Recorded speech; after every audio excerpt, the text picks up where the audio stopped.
get. So we'll talk about spondylolysis first. Spondylolysis is a defect in the pars articularis.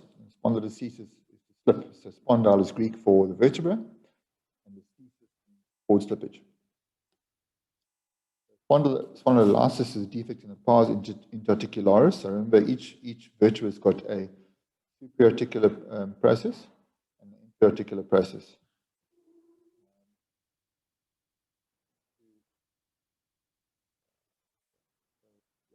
Got a superior and an inferior articular process, and the pars interarticularis is a fracture in between them.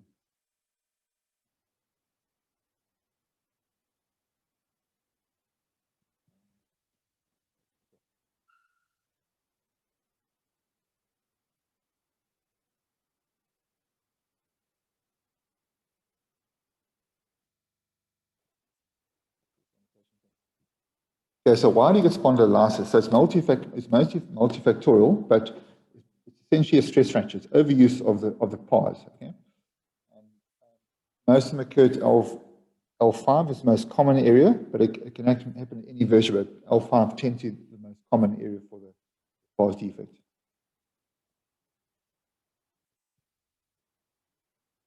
So the overall incidence is about 4.2% of spondylolysis.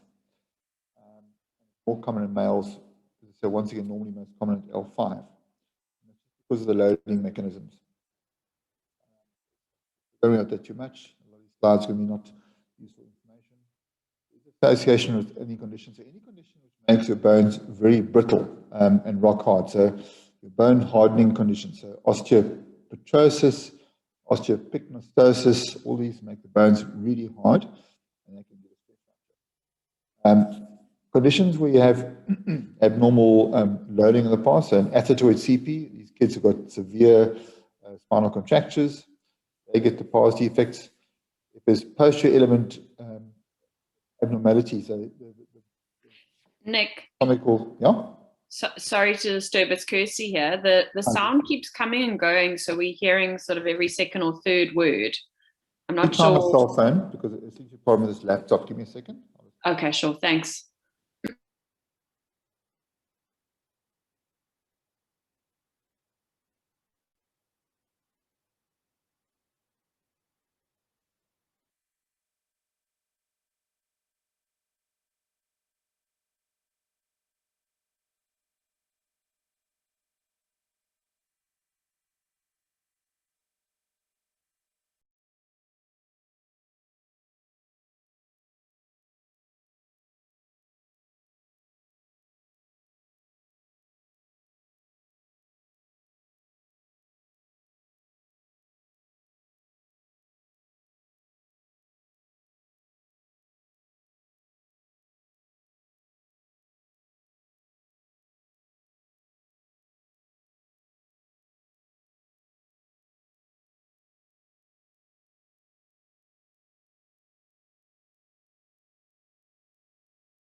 Hello, can everybody hear me? Yeah, that's great. Thank you. Okay, fine. All right. Yeah. Okay, so the conditions associated with spondylolysis are anything which can make the bones abnormally brittle. So osteopetrosis is one. There's also osteopyknostosis. Anything which overloads the pars, so your athetoids, they get sort of spinal contractures. Spinal bifida occulta, so any condition where you have abnormal dysplastic posterior elements, there may be facet abnormalities, they're prone to pars defects. Scheuermann's and idiopathic scoliosis. So don't forget, if you have in the exam an idiopathic scoliosis, you must do a lateral X-ray of the L5 to make sure it's not a pars defect, because there's a high association. 6% have got a pars defect, and that actually may be the generator for the scoliosis. I don't know how to get this irritate all clear. Okay. Um,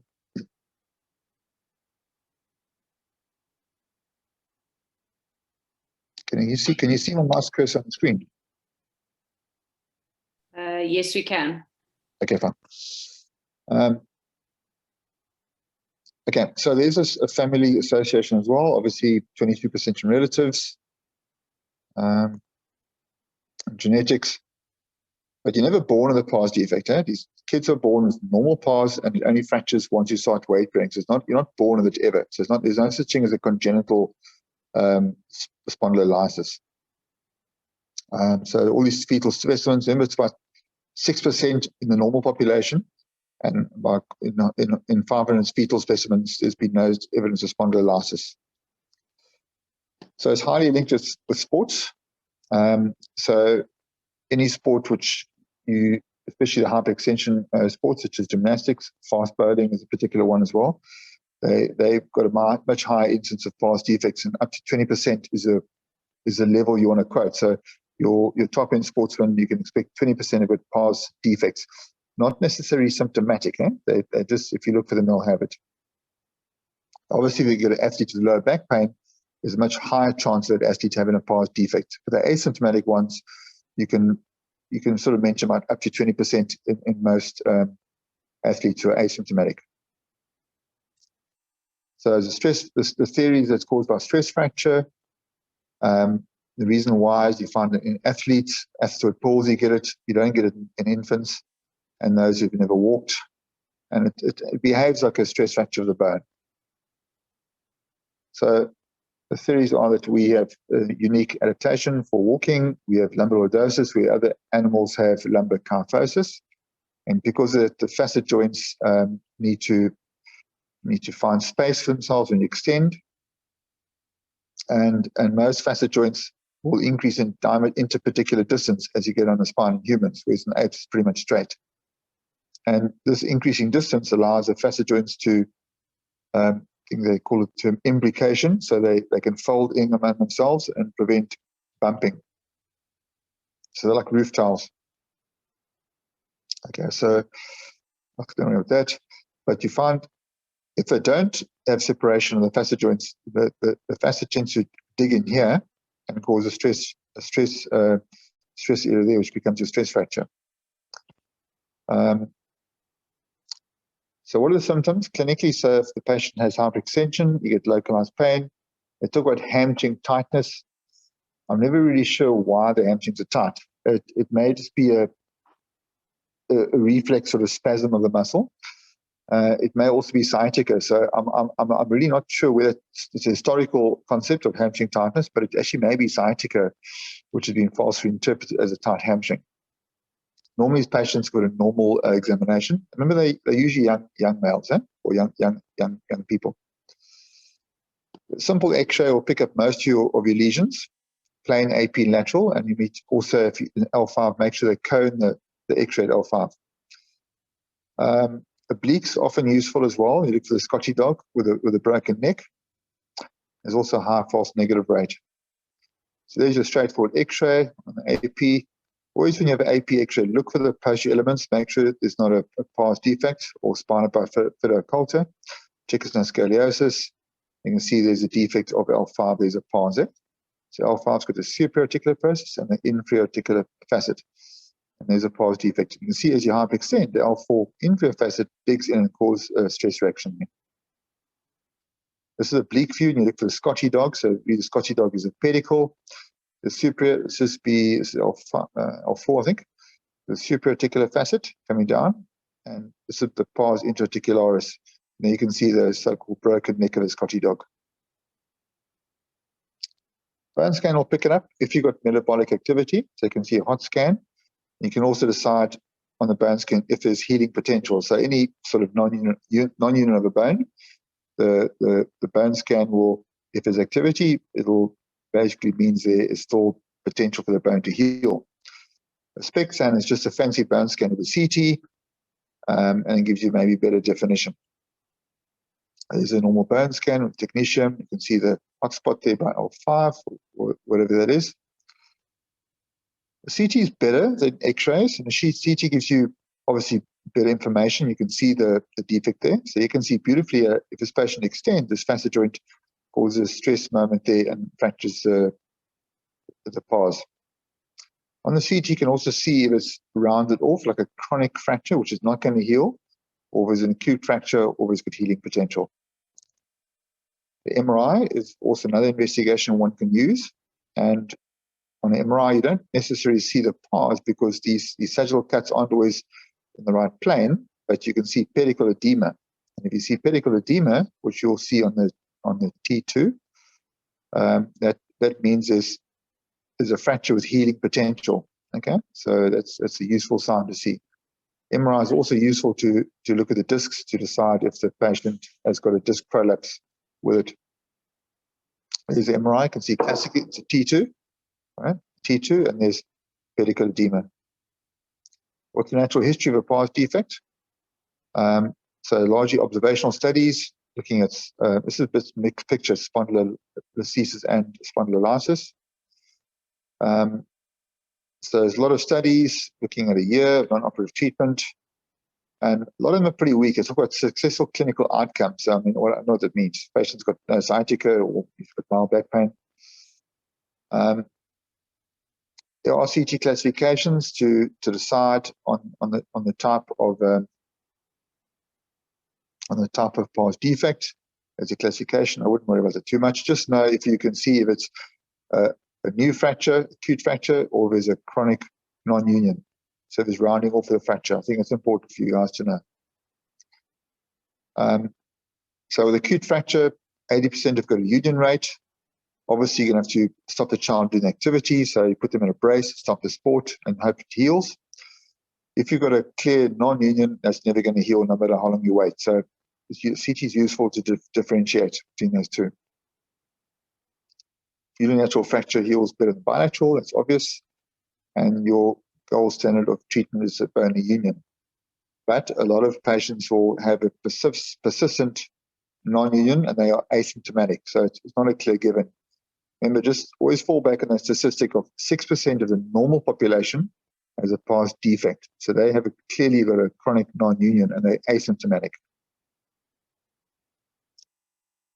Okay, so it's also, there's no significant difference between brace and no brace.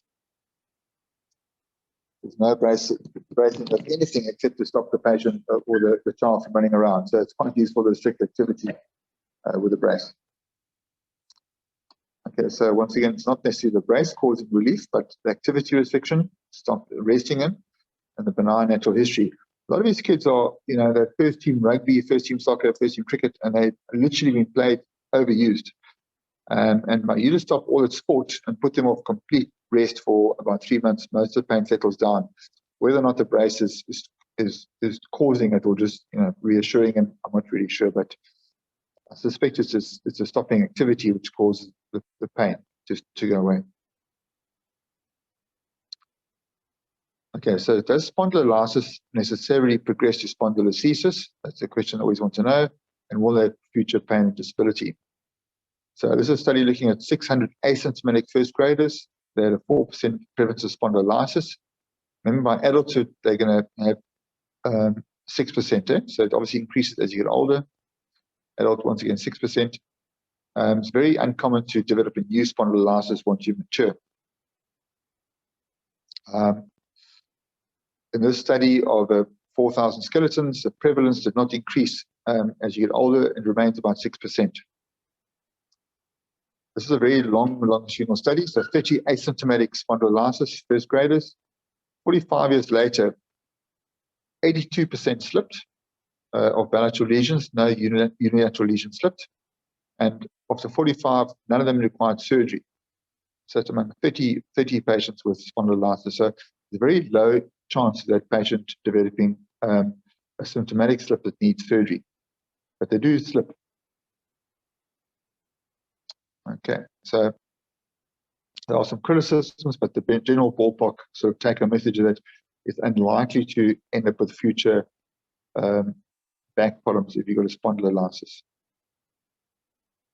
When do you operate them? So if you have ongoing pain and symptoms after 6 months of bracing, and the different options are doing a direct pars repair or a fusion.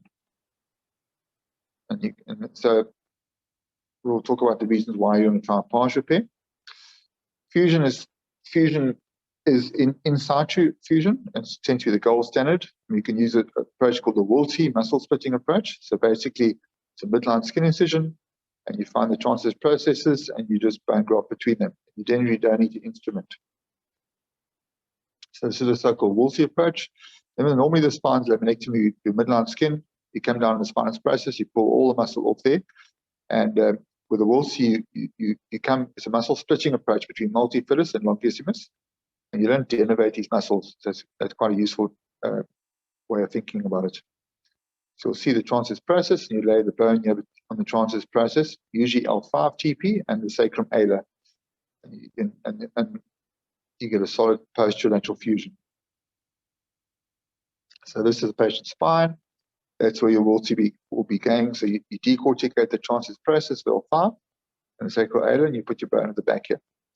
That's a typical indication for a non-instrumented fusion. Results are good. The problem is, if you fuse any level, in the long run, you're going to increase wear and tear at the next level. So you have a slightly increased chance of surgery at the adjacent level after many years. Surgery is good in terms of pain, but you're not going to get these kids back to competitive sport. And that's a criticism of doing a fusion.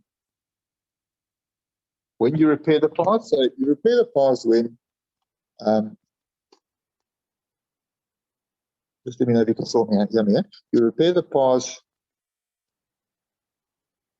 Pars repair is done when the patient has got a normal disc. Okay. If a disc has become degenerate, remember the reason the disc degenerates is because you've disconnected the facet joint from behind. So there's shear forces, and the disc tends to wear out earlier. You may even get disc degeneration and prolapse. So there's no point in repairing the pars if the patient's disc is on its way to degeneration. So you can only do it in young patients. So the cutoff is less than 20. In some cases, say less than 18. You must obviously have pain. So you're not going to fix an asymptomatic spondylolysis. And you should not have any spondylolisthesis. So by the time you get spondylolisthesis, it means the disc has become incompetent. You must also fail conservative treatment.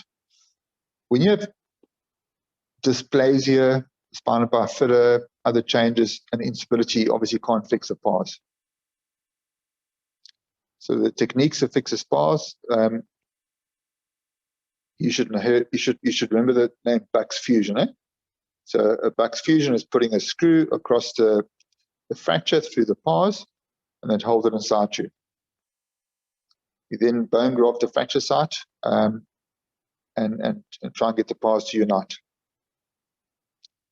Like I did some of these a long time ago. I'll use a cannulated screw. You want a nice thick shaft of stainless steel, otherwise titanium breaks. And you put the screw through the pars. There's a fracture there. You can see a bone graft at the site. You also put some bone graft on the transverse process and the facet joint to try and get a fusion. But you need a good disc for that. And the patient must be young. You can use, sometimes if you can't get a screws, you can use a rod and a hook. That's also another technique. There's a pedicle screw with a hook to try and fix the pars in place.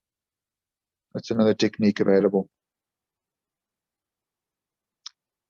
Okay, so fusion gives you good results, but you take away a motion segment and you worry about the adjacent level over these patients are young, so you worry about the adjacent level degeneration over the patient's lifetime.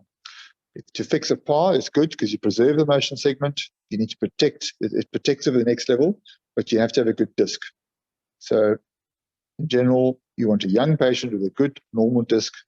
And so you should do an MRI to make sure the disc is normal and must have no sciatica and no listhesis if you want to consider pars repair. I see I'm confused you guys, so let's just get through this quickly. Otherwise, it's going to be too much information. So, important points of spondylolysis. It's a chronic condition, and most people are asymptomatic. Remember, 6% of the normal population has a pars defect. The causes are repetitive microtrauma in a growing spine. When you have symptoms, rest and activity modification usually are successful. So the child's playing 3 first-team sports, they must pick one. When you have chronic symptomatic spondylolysis, you can fix it if the patient's got if he's young and there's no secondary disc degeneration. I think if you can remember this slide, you'll be doing well. Okay, so on to spondylolisthesis. It's classified the Wiltshire-Newman classification, and there's 6 different types. So one is a dysplastic, used to be called congenital, but you're never born with it, so it's dysplastic. 2 is the isthmic, so that comes from the spondylolysis we just talked about. So lytic is a spondylolysis leading to listhesis, and you get different types. 3 is degenerate, 4 is traumatic. So the patient hit by a car on the N2 has a traumatic fracture dislocation. That will be called the traumatic spondylolisthesis. Pathological is if you have a tumor or some infection which damages the facet joints and causes instability. And 6, iatrogenic. So if I'm doing a decompression and I break the pars, I can cause an iatrogenic spondylolisthesis. Okay, so classification, once again, it's a dysplastic. There's certain hallmark features we'll look at that. Usually the dysplastic is a high-grade spondylolisthesis, okay? And we'll talk about the grades now as well. Isthmic is your pars defect. If that defect causes disc degeneration, causes now shear forces, the spondylolisthesis is called isthmic spondylolisthesis. Traumatic, obviously a traumatic injury can cause a dislocation, which is a listhesis. Degenerative, if the joints become incompetent and support, and pathologicals with any destructive process. Maiding described the spondylolisthesis in terms of the amount of slip. So you can grade it so into 4 different types. Grade 1 and 2 are a mild slip, and 3 and 4 more severe slip. That's quite useful. So high-grade slip has got more than 50% translation. So the grades 3, 4, and the 5 are high-grade slips. This would be a listhesis is completely slipped with no contact. You can look at the slip angle and measure that. I don't find that particularly useful. The dysplastic, so that's responsible for about 20% of spondylolisthesis, is usually congenital abnormalities. I think I might have a picture here. I'll go back to now. The dysplastic has got a abnormal sacral facets, so that's probably the cause. Typically, you have a dome-shaped sacrum, or it's hyperplastic. The pars is thin and tenuous, poorly developed. And these dysplastic listhesis, because these abnormalities, they become high grade, get severe displacement. And often the patients have a spina bifida occulta with it. Lytic listhesis is what we just discussed amongst spondylolysis. It's common as a stress fracture, type 2A. Type 2, the stress fracture heals, but it heals with a slight slip, so you end up with a long pars. Type 2C would be an acute pars fracture. These tend to be low-grade slips, not usually progressing over grade 2. The degenerative listhesis is the most common we see in middle-aged elderly women. That's because of incompetence of the segment, the facet joint become incompetent. Usually occurred L4-5 and usually middle-aged women. Some of the theories are that L4-5 facets have got a sagittal orientation, whereas L5-S1 have got a coronal orientation. Often you'll see a sacralized L5 vertebra. So if you see a degenerative listhesis, look for the L5. You'll often see it's got large transverse processes, and it's a sacralized vertebra. These rarely progress more than a grade 2, so they're also low-grade slips. Okay, we'll go into degenerative listhesis just now. Post-traumatic is you have a posterior arch fracture, not including a pars, which causes a slip. If you can reduce these, and if the fractures are mostly bony, they can be treated conservatively, but nowadays the default is to do a segmental fixation. Pathological, so any pathological process causing facet joint destruction, such as TB or infection, can lead to slip. That usually needs instrumentation. So iatrogenic is a new one which has been added. So any iatrogenic instability after decompression, you'll have to do fusion for the patient.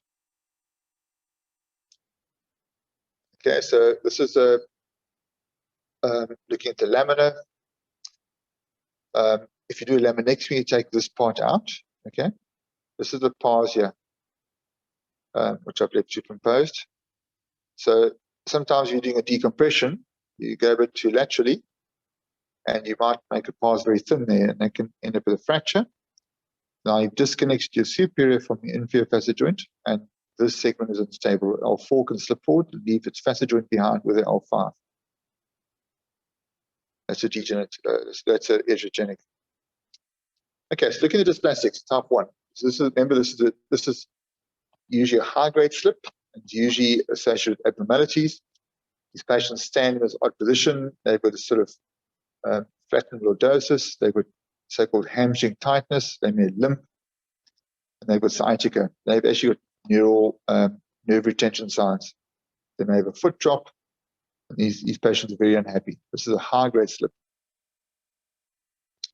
So it usually occurs in early age, progresses, and there's significant risk of neurological deterioration. Child comes with lower back pain, hamstring tightness, and sciatica. So on the X-ray, you can see an obvious high-grade slip. Look at the sacrum here, complete dysplastic, like a shape like a dome. Another thing is to notice that L5 is usually a trapezoidal shape. There's probably a secondary adaptation to the slip. And you may have deficient posterior elements to the spina bifida occulta. Spondylolisthesis, if the body of L5 slips right in front of the sacrum. It's almost like the sacrum trying to come out through the skin. That's called a spondylolisthesis. So the X-rays features you look out for, you see the so-called Napoleon's hat sign on the AP. So what you're looking at is a coronal view of L5. So there's the L5 posterior spinous process. There's a spinal canal. So L5 is looking straight at you. And the so-called Napoleon's hat sign of L5. That's an AP. On the lateral, you will look and see the sacrum is dysplastic. You can't see a typical sacrum, and the L5 is trapezoidal shape. It's a typical high-grade dysplastic spondylolisthesis. Okay, so treatment options or conservative treatment. These patients are unlikely to do well on conservative treatment. They progress, and you can try these different modalities, but they're unlikely to have any good long-term solution. So the accepted treatment is surgical, and there's a little bit of controversy about, do you reduce them 100%? How much do you reduce? And what type of surgery? So if you don't reduce them, you're not going to restore your sagittal balance. Your fusion rates obviously are poor because you haven't got good bony contact, and you're at risk of progressing. If you reduce them, your complications are very high. You may end up with a foot drop, bleeding, and implant failure. You cannot stop a severe spondy from progressing by doing a posterolateral fusion alone. You have to have interbody fusion. So the recommendation is to an angiofusion or a 360 fusion with or without reduction. Okay, so the options are severe slip or posterior fusion in situ, the Wiltse that is tried. These patients continue to progress. The bone just gets stretched out like chewing gum. You can reduce, do a posterior fusion. You can reduce and do a 360 fusion, or you can actually chop out the entire L5 body called a spondylectomy. The Wiltse is always the gold standard historically, nowadays not so much, and you don't instrument the patients. It's a Wiltse approach, it's a muscle splitting approach, we talked about this. So this is a patient with a spondylo, just a schematic to show what the Wiltse is doing, and basically it's a posterolateral fusion alone, but it's not good enough to prevent slip in the high grades. Remember also with the high grade, you may have absent posterior elements, maybe a spina bifida occulta. So there's no real good place to put your bone graft. Okay, as a patient having instrumentation, with the instrumentation, you can get a pure diffusion rate. You can also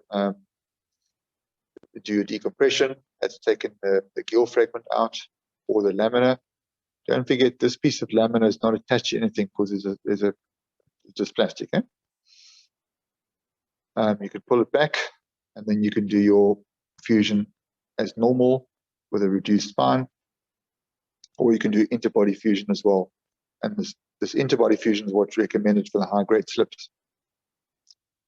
There's a patient who's at a posterolateral fusion only with instrumentation. So just understanding why you get foot drop with a reduction, you must appreciate that the L5 nerve root, which comes out, is starting in this slip position in front of the sacrum. That's how the patient's grown up. So the nerve is actually not that long. It's sitting here. Its starting point is here. You go and reduce it, the nerve has to stretch back to start in this place behind the sacrum. That's why you get. That's why the nerve gets tight during reduction, and you end up with a foot drop. And there's no real good way of sorting it out. So some people argue you shouldn't reduce a patient totally to try and prevent this traction injury to the nerve root. So you can see here on this schematic, the L5 nerve root starting there and running down the leg. If you're going to bring this foramen back to there, you've effectively stretched the nerve by the width of a virtual body. So the Gaines procedure is designed to shorten the column to prevent traction on the nerve. So effectively, Gaines procedure is an L5 vertebrectomy. You take the L5 away, and you can dock L4 with instrumentation onto the sacrum. And that shortens the nerve root, which obviously L5 and L4 become at the same foramen now, but we shorten it so L5 is less tension, and that's supposed to prevent the foot drop. But it's a hell of a procedure. You can imagine there's big vessels in front, and extremely difficult to do in these patients. There's a patient who's had a attempted Gaines. You can see the still in kyphosis, and it's not ideal. But these are very, very difficult cases. So they have done it. They have done a vertebrectomy with L5 and basically docked L4 onto the sacrum. There's another patient with a vertebrectomy. Okay, so osteothoracic rates are high. You have dysplastic transverse processes. It's hard to get a fusion. L5s with tiny TPs. Yeah. So your low-grade slips are much easier to manage. So 360 fusion is what you want to do. So posterolateral and anterior, you get a high fusion rate. It helps your instruments. You get a bigger surface area of fusion. Complications are very high. It's almost 100% of patients have complications with the reduction, with the high-grade slips, and mostly foot drop. So they talk about major neurological complications up to 30%. Most are transient. Some other people found that if you reduce too much, then you have your foot drops. You can do wake-up tests to manage and do spinal evoked sensory potentials. These patients do resolve. They're usually quite young. So if you put them in bed and flex up the knees and the hips, take the tension off the nerve, they will eventually stretch out the nerve and they may recover. But if you do a high-grade slip, you can almost. I mean, my patients that I've done, I think almost all of them had weakness or sciatica when they wake up. So complications are instrumentation failure, pull-out, and you can use reduction. When you have a scoliosis or a spondylolisthesis, that's usually so-called because asymmetric rotation displacement. And the thought is that the sciatic irritation causes a sort of sciatic curve. You can treat both according to the merits. So the recommendation is usually to treat the spondylolysis first or the spondylolisthesis and see what the scoliosis does. And often the scoliosis will resolve. Sometimes if you have a fixed or a structural scoliosis curve, then it's not going to be possible to just do that, to fix it, to fix the lysis. These are horrible old x-rays, apologies. Okay, so with dysplastic spondylolisthesis is controversy over how much reduction you have and the technique. Wolsey has always been the default procedure, but there are problems with Wolsey. The fusion rates aren't so good because there's no good surface area to put the bone on. And with the high-grade slips, you you've got a high pseudoarthrosis rate, and you're not fixing a sagittal balance by doing a Waldseed. So the recommendation is to instrument the patients, and a 360 fusion does increase your fusion rates, but it's very demanding surgery with a high complication rate. And I know, Rob, and in the case that I've done, I haven't gone for 100% correction. I've done for limited correction just to get the bones in contact so you can try and get an interbody fusion. And more important than the slip is correcting your lordosis so you can angle it back. Just looking at some applied anatomy here on the x-ray. Under each pedicle is where your nerve root comes out. Okay, so each pedicle is your nerve root. That's an exiting nerve root. This is L4, so it's an L4 root there. Traversing L5, coming out, exiting under the L5 pedicle. This is your canal on the actual MRI. This is your central canal region, and the blue is your lateral recess under the facet joints. In terms of the nomenclature, this is the foraminal area under the in the space behind the pedicle, and this is outside the foramen, the so-called extraforaminal area. Different procedures we've got. So if you look at the lamina on the X-ray, I've superimposed them there. It'll be a laminectomy, taking the spinous process out with the lamina on both sides. We very rarely do this anymore. This is a typical hemilaminotomy. So you take a bit of a nibble of the lamina to access a disc. You'll see if I do decompression, like a discectomy. That's an extrafemoral approach. So basically, So here where the pars is, you can come from outside in, burr this away, as I've done here, to approach the exiting L4 nerve root. Remember, there's L4 pedicle, L4 roots coming out there. And if you burr this pars away, and it's quite thick, it's about 1 centimeter thick, you'll be able to see the disc here, and the root coming above it, disc coming out. That's an extraforaminal approach. This is posterior segmental instrumentation. It's at one segment. This is a so-called DLIF, direct lateral interbody fusion. You come from the side, and the nice thing about it, it's got a very big footprint, so you can put a large space in between these vertebrae. This one's got a plate with some screws. You can't see the DLIF, but it's made of PEEK. There's a marker there, but that's it. An ALIF is anterior lumbar interbody fusion, coming from the front. You can scratch out the whole disc nice and easily and put a piece of block of bone there or a plate. This is an ALIF cage with some screws. This is meant to be standalone. The 360 fusion is doing posterolateral instrumentation, posterolateral bone graft, and then interbody instrumentation with the cage and bone graft, but all from behind.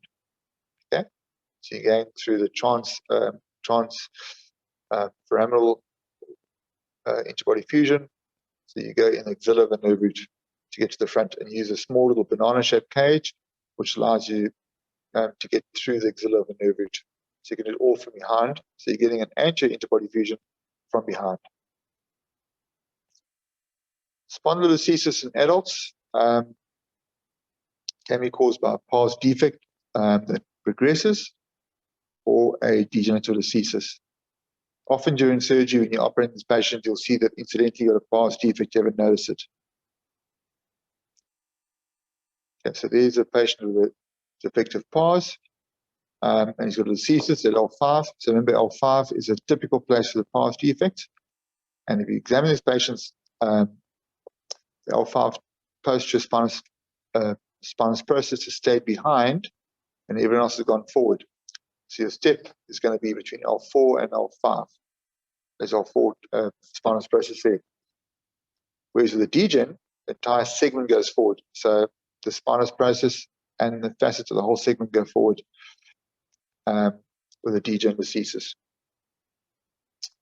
How do patients present? Well, they get low back pain, leg pain, they have neurogenic claudication, and they may have root pain as well. With the listhesis, the roller disc can catch the nerve in the foramen, so you have foraminal compression. Can even with can be caught as a pedicle sinks down between the the pedicle and the ali, you can also have foraminal compression. So the liticulolisthesis, they tend to have foraminal compression. There's a patient with an AP. I always look to see if L5 is transitional. I'm not seeing it there.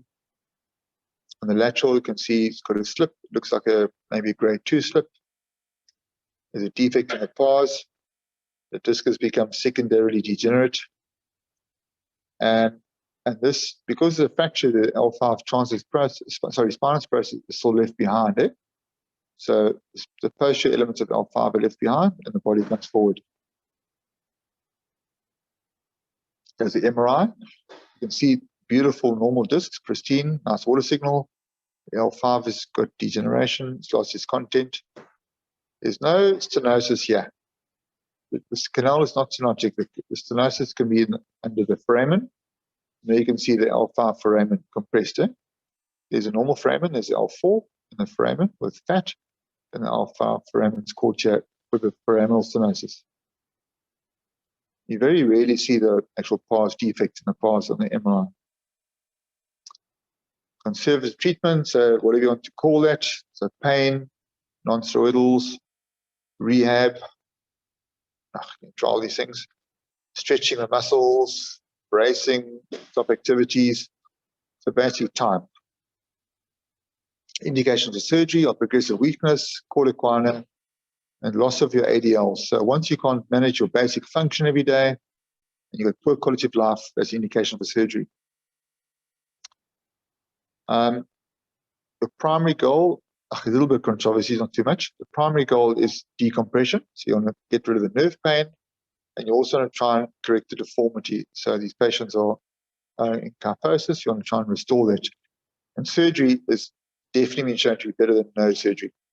It's from a sport trial.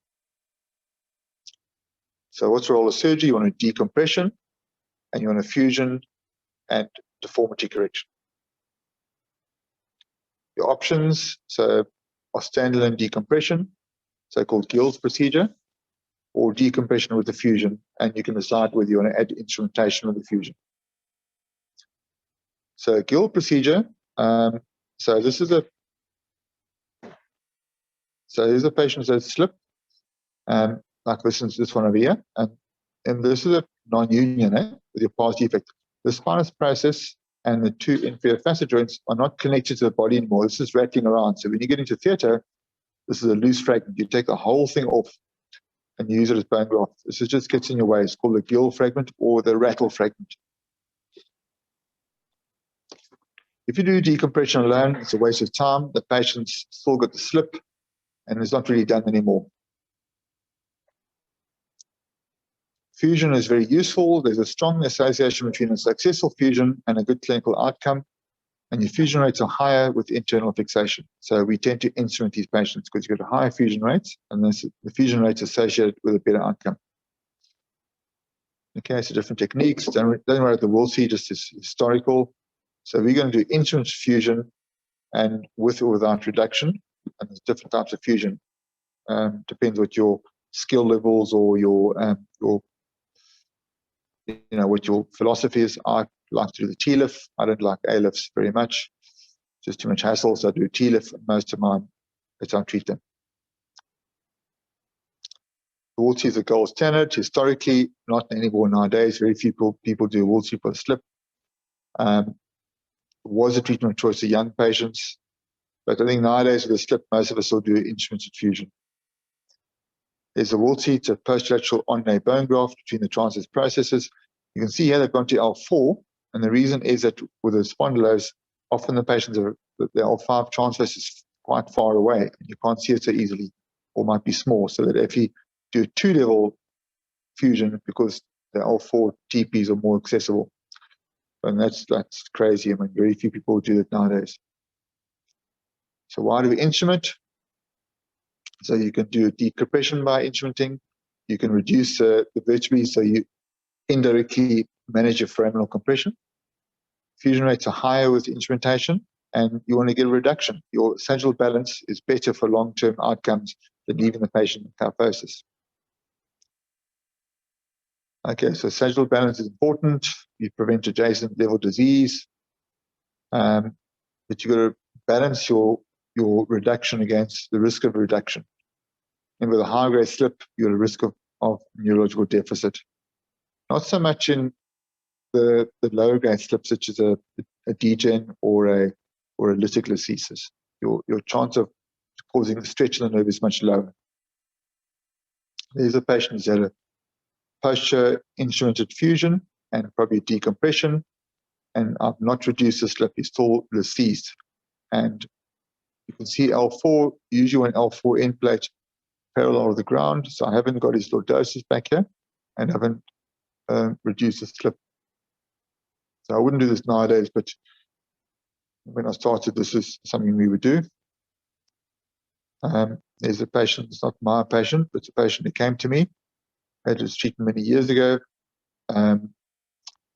So often, look how far the L5 is from the skin here, so it's a very deep, dark hole down there, and it's very hard to get the screws in. So often they put screws into L4 and try and reduce the slip, then instrument L5. So often you see these patients being instrumented L4. But obviously, this patient's in a terrible place. They've got a terrible sagittal balance. You can see the vertical sacrum trying to balance the head above the pelvis. And they saw, I mean, this whole thing set up for adjacent level degeneration. Some more modern treatment of a slip. So this patient's got a L5 pars defect. It's a grade 1 slip, lytic spondylolisthesis. They've had a reduction with posterior instrumentation and an interbody fusion with a T-lift. It's a cage that's made of PEEK. You can see the whole, there's no spinous process. This whole rattle fragment or the gill fragment has been removed and the foramen is wide open. Degen spondylose, usually in middle-aged women, more commonly, it's almost always a 4-5 level. And when you see this, look for the L5 transitional level. That's often the cause for it. Okay, so let's get through that. Important thing with the degen is you have lateral recess stenosis, because of the facets, they degenerate, so they cause hypertrophy. Very occasionally foraminal stenosis. How do they present? Chronic low back pain, spinal stenosis, they can't walk far, they're relieved by forward flexion, they're trying to open the lateral recesses by flexing, and often these patients can lie in the shopping trolley, it's called a shopping cart sign, and they can walk quite far, lying in the shopping trolley, so they flex to relieve their pain. So here's a patient with a grade 1 listhesis, so it is L4-5, and it's because of incompetence at the 4-5 facet joints. Foramen is usually not involved, and always in the AP look for an L5. You can see it's large transverse processes, and often L5 will have pristine disc and MRI because it's deep set or it's got a sacralized TP, and this disc is never loaded. So always look for that. There we can see the same patient. You can see beautifully the L5 got a pristine little disc there, never been loaded. And the 4-5 is a listhesis. Look at the crowning, it's flavum. That's the ligament and flavum. Look, it's buckled into the canal there. It should be like a straight line, but here it's actually buckled in the canal. And this patient, to unbuckle it, wants to flex and separate the spinous processes to pull this flavum out the canal. And that's why they flex for relief for the spinal stenosis. The foramen looks okay. It's not usually a problem. So here's an axle of the same patient. You can see the facets. So first you can see these marked facet joint effusions. And if they're more than 3 millimeters in height, that usually means the patient has instability. The recess, the canal's really been squashed into a so-called trefoil shape. It's a very small little shaped canal. And that's your typical lateral recess, which is under the facet joints. The traversing nerve is caught in the space here. Be very tight. With a lytic listhesis, remember there's a lysis missing, you have foraminal stenosis. You can see there's the ossified disc there, and the nerve is in this little tiny space there. Here's another patient with a foraminal stenosis. There's a normal foramen, the nerve up there. This nerve is in a little tight space, and the disc is rolled up behind the nerve. This is all disc here. So here's a patient with our L4. It looks like it's a listhesis, and I'm guessing it's a degenerative because it's L4 level, and also there's no pars defects. You can see these fluffy-looking facet joints. I'll be looking for the transitional L5 and the AP. This may be one. I'm showing the slide twice here. Okay, so so this is I'm talking the transitional level. So if the L5 is deep set and functionally not working, your lever arm for stiffness is much longer. And you can see that's why the next level is going to work harder, and 4-5 is the one which is going to give way.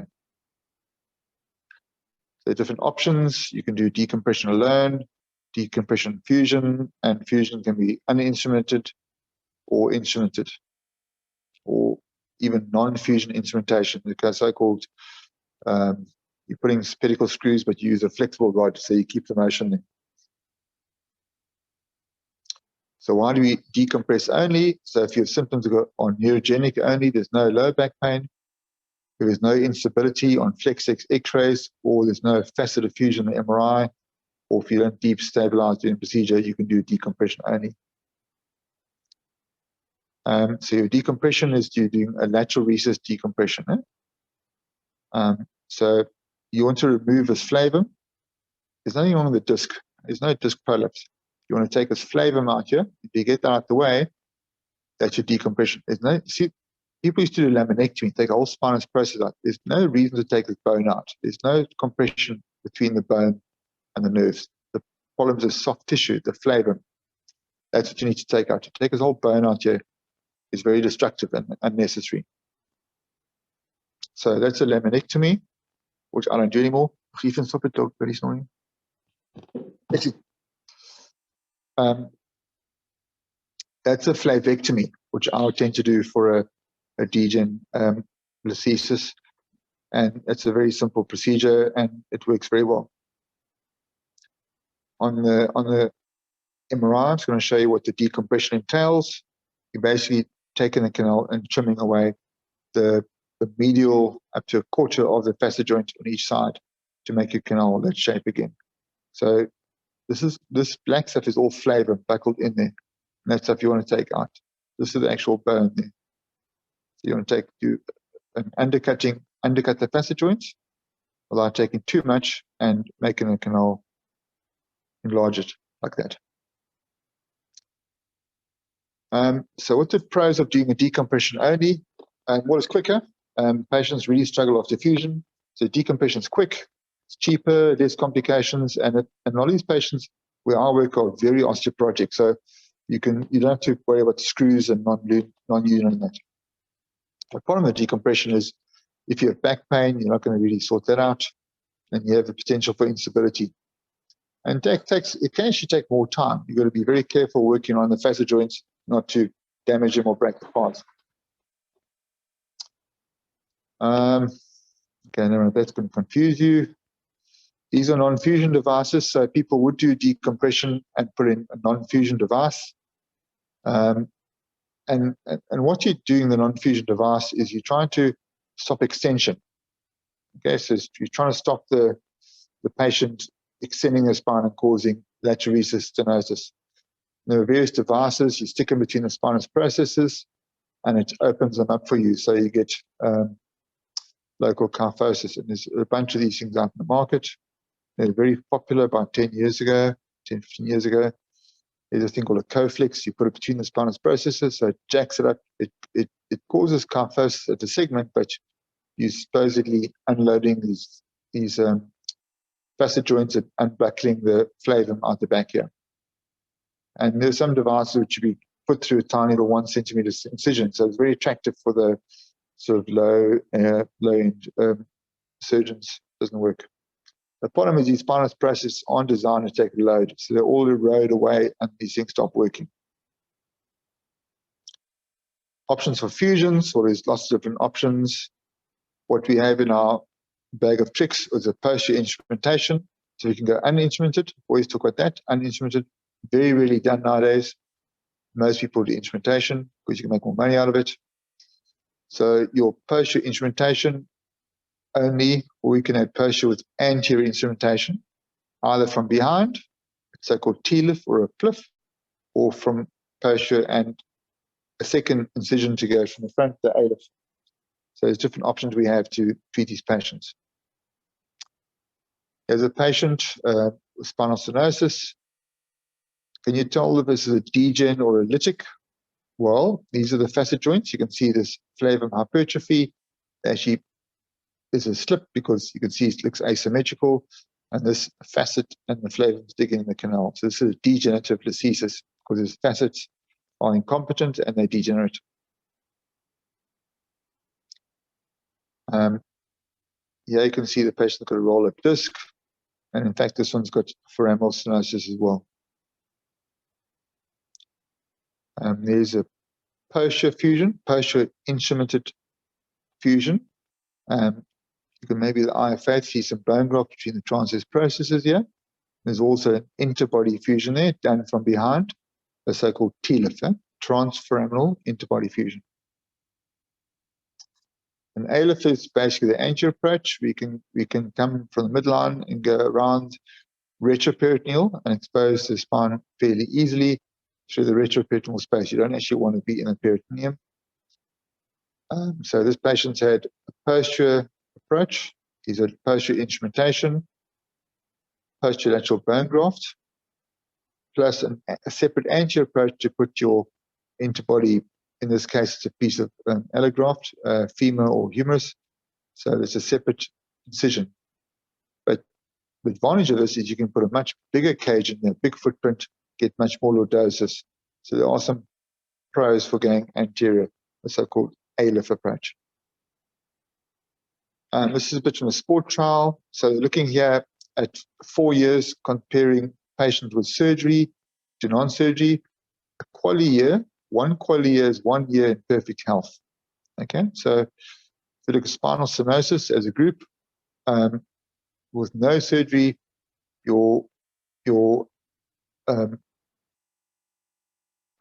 just looking at now. Your improvement with surgery, so quality years, so non-operative year, spinal stenosis, over 4 years, you have 2.2 quality years. Okay, with surgery for spinal stenosis, you have 2.94 quality years. So you have significantly better outcome in terms of quality of health with surgery for spinal stenosis. There's now 10-year outcomes, and those results continue up for 10 years. So it's significantly better than no surgery if you have spinal stenosis.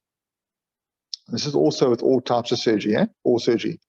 You look at decompression alone, also fares very well, and fusion also does well, but these patients have probably been selected and having a slightly milder type of spondylolisthesis if they're having decompression alone. Okay, right. So in summary, for degenerative spondylolisthesis, surgery is better than no surgery over 4 years. Fusion seems to be better than decompression alone if you have back pain. Anterior interbody fusion. If you have a smoker, you must get interbody fusion. They have a high non-union rate. You can't just do a posterior fusion. The anterior interbody fusion is better to get a sagittal balance. It helps you reduce the spondylolisthesis, helps you fix the kyphosis. And if you correct the sagittal imbalance, you tend to protect the adjacent level, theoretically. Thank you. Hopefully that's